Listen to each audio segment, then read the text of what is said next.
Hello, hello. So, ayan, pagka-uwi ko ng bahay, may nakita akong ganyan sa mesa. So, Christmas party nila Glenn. Bigay daw sa kanila yan sa work nila. Tsaka sobrang daming pagkain na nauwi. After ng work, nag-exercise ako kasi hindi na ako nakakapunta ng gym, guys. Kasi ang lamig na, tapos nakakatamad. Sobrang nakakatamad yung winter dito. Ayan, gift sa akin yan sa Christmas party kasi yan yung isa sa wishlist ko. Ay, isa lang pa yung wishlist ko. So, ayan guys. Saktong workout lang, 30 minutes lang. Tapos after nyan, naglaban na naman ng first son. So Wednesday yan guys. Once a week lang ako naglalaba. So siguro mga 4 na salang yung gawa ko kasi iba-iba yung kulay. Tapos pag mga pantalon, iba din. Tapos after nun, ayos na ako guys. Kasi para pag gawin ni Glenn, kakain na lang kami. Naghain na rin ako. Nagsaing na ako. Tapos ayan guys, naayos ko na yung gamot ni Glenn. Para uupo na lang siya.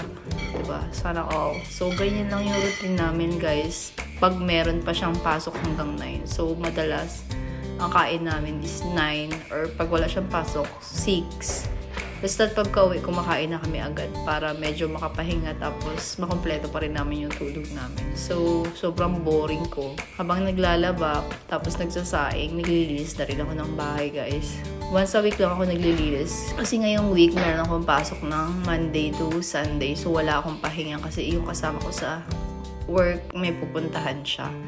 So, syempre, kailangan natin ng dollar, charot. So, syempre, pag ako naman may kailangan, siya naman yung pumapasok sa akin. So, dito guys, puro work lang talaga.